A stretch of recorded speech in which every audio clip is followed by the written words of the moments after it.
역삼교당 그 거룩한 분위기 좋은 우리 역삼교당 교도님들 반갑습니다. 저는 영산 장성준입니다. 여기 온 지 한 3개월 정도 됐는데요.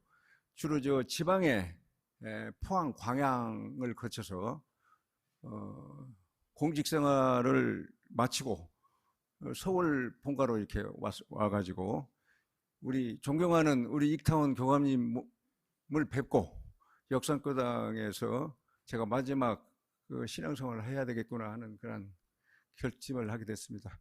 와서 보니까 우리 11단 단장님, 특히 또 친구도 되시고 저보다 연배는 좀 몇 살 위신데 또 존경하는 우리 회장단들, 그 다음에 각 단장님들 너무 좋습니다. 제가 마포 서교동 사는데 지하철 타고 한 50분 정도 걸립니다. 새벽같이 출발해야 되는데 너무 즐겁습니다. 망원역에서 공덕 바꿔 타서 바로 역삼까지 오는데 강남에도 강남구당도 제가 몇 번 가봤는데 너무 분위기가 온화하고요. 만나는 교도님들마다 너무 전부 친구 같고 후배 같고 그렇습니다. 누나 같고. 그래서 아주 행복한 그런 그 역삼교당 교도로서 역삼교당을 위해서 뭔가 제가 기여를 해야 되겠구나 하는 것을 결심하게 됐는데 역시 대종사님은 법을 지역사회에 알리는 겁니다. 교화에 어쨌든 최선을 다해서 노력하겠습니다. 오늘 그 신앙 수행담을 교무님 말씀대로 그 요지는 설명을 안 해주시더라고요. 그래서 제가 평소 느꼈던 그 신앙 수행담에 대해서 간략하게 그렇게 말씀해 드리도록 하겠습니다. 그 제목은 소태산 대종사 깨달음을 실천해야 되겠다라는 것으로 그 제목을 삼았고요. 소태산 대종사님의 진정한 제자가 되려면은 말로만 대종사를 따르겠다고 말하지 않고 실제 내 일상생활에서 대종사님을 따르는 즉 소태산 정신을 실천하는 내가 되어야 되겠다는 것을 이번 수행담을 계기로 해서 다시 한번 다짐하게 됐습니다. 왜냐하면은 소태산 대종사님은 우리에게 아무런 조건 없이 우리 모두에게 자비를 베풀어 주시는 분이었기 때문입니다. 탐진치 삼덕이지 않습니까? 탐진치는 제가 70평생을 살아오면서 가장 많이 번뇌와 괴로움, 실패를 일으키는 원인을 제공했습니다. 그마침 삼덕은 제 인생에 있어서 가장 중요한 대종사님 법문이었습니다. 이것은 아집과 무지 두 가지로 요약할 수가 있습니다. 삼덕은, 탐진치는. 아집은 나에 대한 집착과 그 집착이 일으키는 번뇌 고통이 저 무지에서 왔다고 익타원 교무님 그 설법에서 저는 느낌을 받았고 배웠습니다. 소태산 대종사님께서는 일찍이 탐진치 삼덕은 마음 공부로 계율, 선정, 지혜를 키워야만 이 삼덕에서 벗어난다고 하셨습니다. 계율과 선정과 지혜는 하나 사막이 일종의 사막이 핵심입니다. 사막. 벗어난다고 하셨고, 근데 저는 그동안 집사람한테도 참 혼나고 그랬는데, 다소 좀 급한 그 일처리와 성격이 좀 급해가지고, 또 다소 좀 화를 내는 그런 집에서 좀 편이었는데, 우리 익타원 교무님 설법이나 여러 법론 보시는 어른들을 뵙고, 이런 때는 가급적이면 대인관계를 좀 줄이고 상대의 장점을 인정하는 태도로 길러야 된다는 교무님의 설법을 통해서 저는 저 개인에게 제기된 이러한 문제를 점진적으로 해결한 사실도 있습니다. 따라서 교무님과 주기적인 만남과 그 대화는 우리가 사회생활이나 우리의 신앙을 발전한다든가 뭔가 사회 성공을 위해서도 꼭 중요한 요소입니다. 그래서 많이 교무님과 수시로 비공식이나 공식적으로 많은 대화를 나누시기 바랍니다. 결론입니다.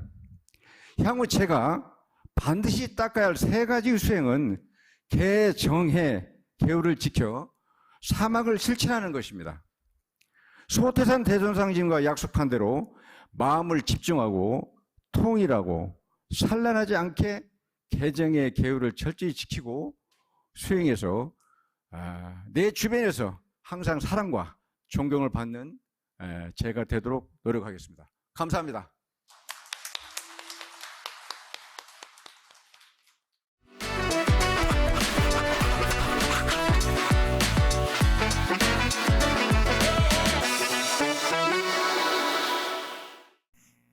이 자리에 서게 되면 많이 떨려요. 반갑습니다.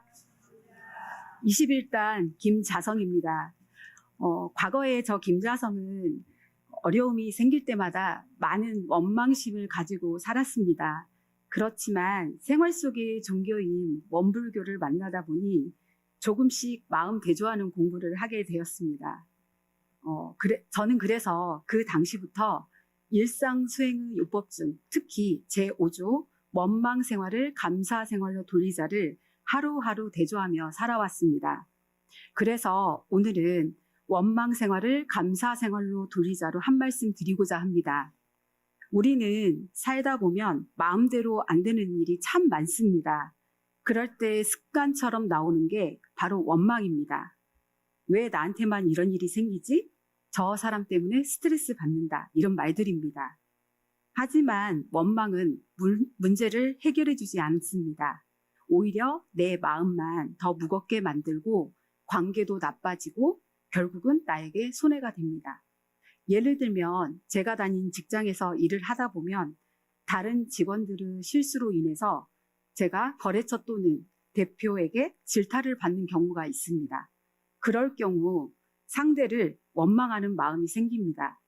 원망심 때문에 상황이 더 크게 느껴지고 상대는 더 미워집니다. 그렇지만 원망은 나를 갉아먹기 때문에 바로 알아차리고 돌리는 공부를 하게 되었습니다. 감사 생활은 단순 긍정이 아니고 감사하자는 말은 그냥 좋게 생각하자가 아니라고 생각하게 되었습니다.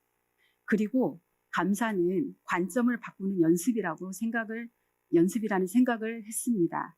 부족하다고 느꼈던 것은 이미 있는 것들을 다시 본다거나 누굴 탓하던 마음은 내가 배울 점을 찾는다던가 나는 피해자라는 생각은 내가 선택하고 책임진다로 바뀌면서 점점 감사 생활하는 제 자신을 보게 되었습니다. 그러면서 원망을 감사로 바꾸는 3단계를 생각하게 되었는데 첫 번째는 멈추기. 내가 지금 원망하고 있구나 하고 알아차리는 겁니다. 두 번째는 돌려보기. 이 일이 나에게 뭘 가르치려고 하는 걸까? 내가 할 수 있는 건 뭘까? 이렇게 스스로에게 묻는 연습을 하고 세 번째는 감사의 말로 바꾸기를 하면서 왜 이런 일이는 이 일 덕분에 내가 더 배우겠구나. 저 사람 때문에는 그 사람 덕분에 내 마음을 더 보게 되네. 이렇게 바꾸어 생각하니 마음이 바뀌고 마음이 바뀌니 같은 상황도 다르게 보이게 되었습니다. 교도님들도 오늘 하루만이라도 작은 불편, 작은 갈등 속에서 원망 한마디를 감사 한마디로 바꿔보시면 어떨까요? 그 순간부터 삶의 분위기가 달라지고 원망 생활은 감사 생활로, 감사 생활은 행복 생활로 이어지게 된다고 생각합니다. 감사합니다.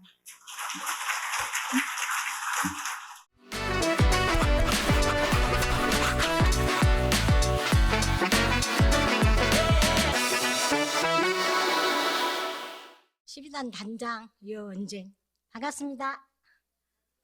오늘 강연은 정전수행편 제12장 설성료로 11조 중 11조 다른 사람의 잘된 일을 견문하여 세상에다 포양하며 그 잘된 일을 잃어버리지 말 것이옵니다. 읽겠습니다. 다른 사람의 잘된 일을 견문한다는 의미는 다른 사람이란 나 아닌 모든 상대로서 가장 가까운 가족 중 남편, 아들, 며느리, 손자 그리고 범위를 넓혀 교도, 이웃 등 서로 상호 상대를 말한다. 내 옆에 사람이 잘하는 것을 찾는다는 그리 쉽지 않다. 왜냐하면 당연한 것으로 여기고 잘한 것으로 생각하지 않을 수 있다. 그런데 일상생활에서 잘한 것을 클로즈업 시켜 조명하면 더 잘할 수 있고, 특히 나에게 그런 점이 부족하면 나 자신을 변화시킬 수 있는 좋은 기회라 될 수 있습니다. 어떤 사람은 정든 정로를 잘합니다. 양발도 뒤집지 않고 바르게 벗고 제자리에 놓습니다. 서랍을 열어보면 연필, 볼펜, 지우개 등 가지런히 잘 놓여 있습니다. 또 냉장고에 음식도 칸칸이 크고 작은 것에 맞추어 단정하게 배열했습니다. 또 옷장을 열어보면 봄, 여름, 가을, 겨울 색깔과 크기에 맞춰 정리정돈이 잘 되어 있습니다. 신발장을 열어보면 식구대로 신발이 그렇게 잘 맞춰 있습니다. 어느 지인 집에 갔을 때요, 집안 곳곳이 그렇게 정리정돈된 것을 보고 나면 마음이 호수처럼 고요해지고 기분이 클리닝되어 새로워집니다. 자, 세상에 포양한다. 세상에 포양하기 전에 내 삶을 비추어 보아야 한다고 생각합니다. 그렇게 받은 평범한 충격을 잊어버리지 않고 집에 돌아와서 주방의 싱크대, 서랍을 열어보고 냉장고 문을 열어서 먼저 내 생활 공간부터 바꿔 나가야 된다 생각합니다.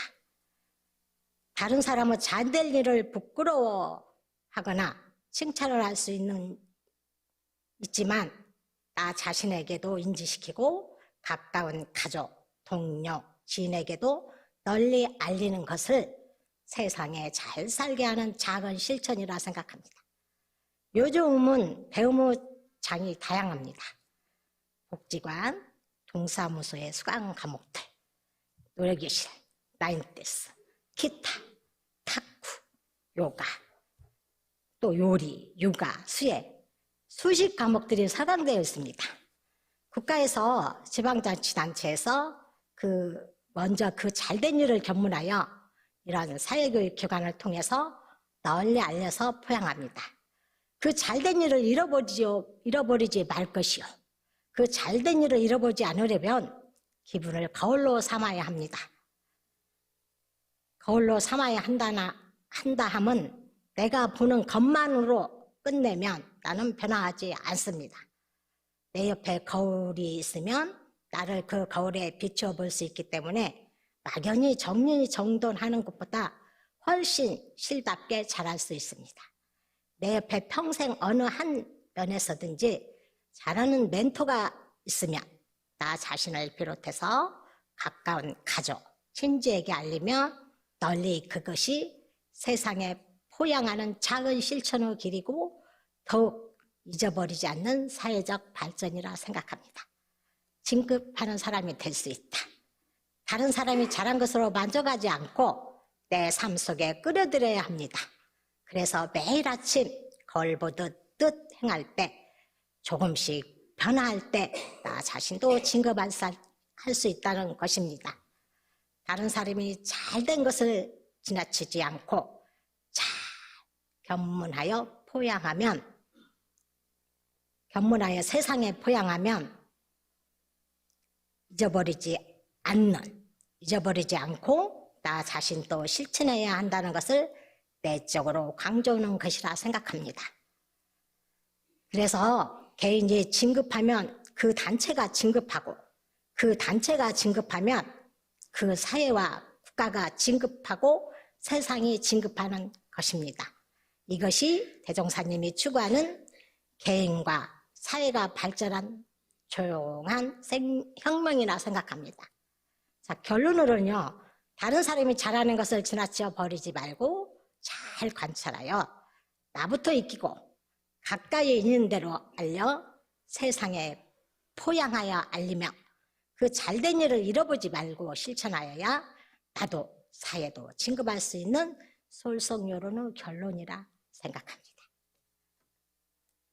법문 봉독해 드립니다. 대종경 70분 39장 말씀.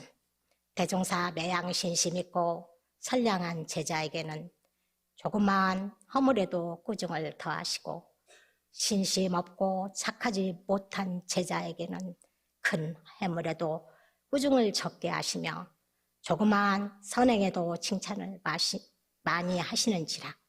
한 제자 그 연유를 물어오매 대종사 말씀하시기를 10가지 잘하는 가운데 한 가지 잘못하는 사람은 그 한 가지까지도 고치게 하여 결함없는 정건병을 만들길 위하며 10가지 잘못하는 가운데 한 가지라도 잘하는 사람은 그 하나일지라도 착한 싹을 끼워주기 위함이니라. 감사합니다.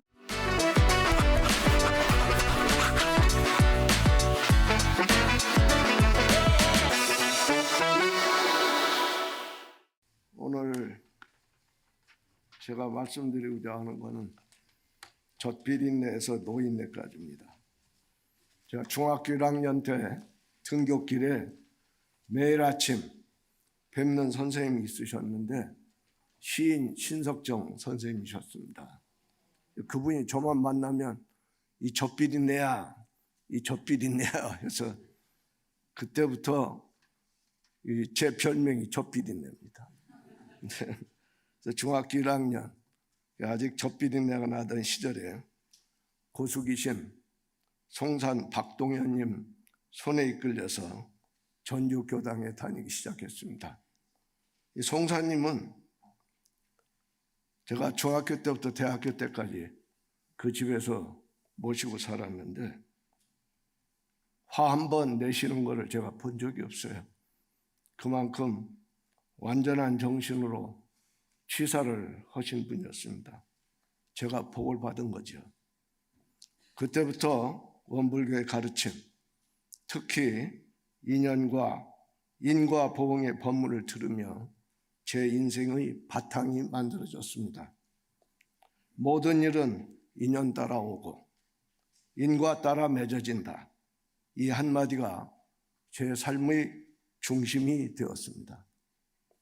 1971년 봄 사회생활을 시작하던 때 우연히 안병욱 교수님의 강연을 듣게 되었습니다. 안병욱 교수님은 정산 정법사님을 뵙고 이 세상에서 제일 아름다운 얼굴이라고 칭송을 하셨던 분입니다. 주제는 인생의 3가지 지주였습니다. 첫째는 첫 직장, 둘째는 결혼, 셋째는 인생관이라고 하셨습니다. 그때는 왜 인생관이 마지막이지 생각했지만 세월이 흐르며 그 말씀의 깊이를 알게 되었습니다. 첫 직장에서의 인연이 제 삶에 큰 영향을 주었습니다.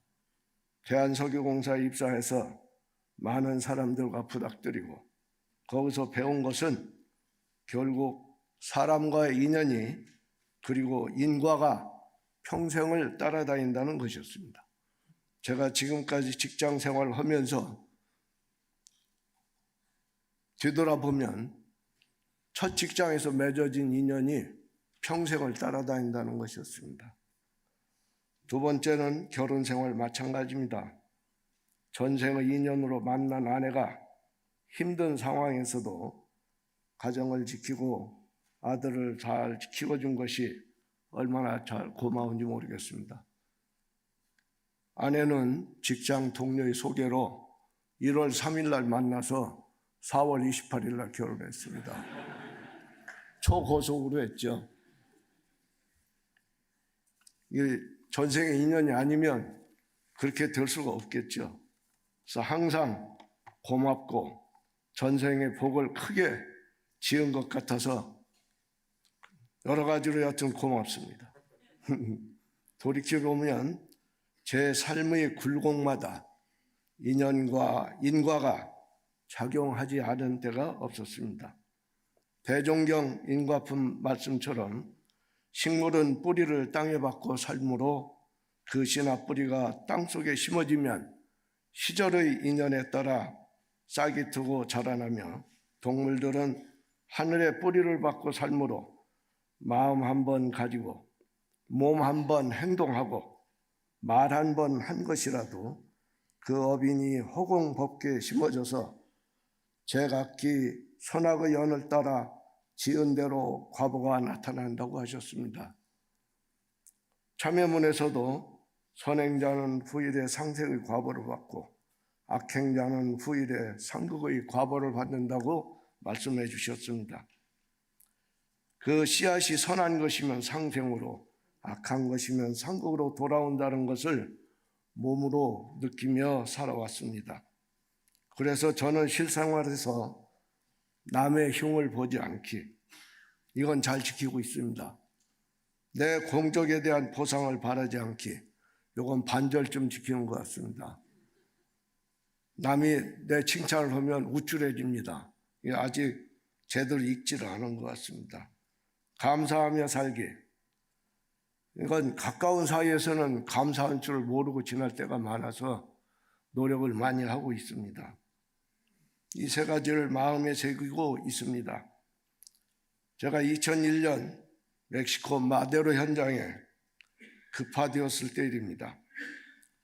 이게 현장 출장 가서 출장 가방 들고 갔는데 그 자리에서 현장을 맡으라고 명령을 받았습니다. 그러니까 급파된 것이죠.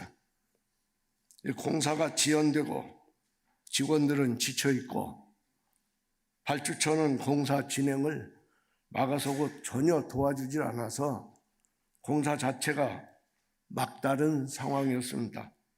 저는 작은 것은 양보하고 크게 문제된 것은 나중에 하는 걸로 놔두고 상대 입장에서 대화하고 진행시켜 나갔습니다.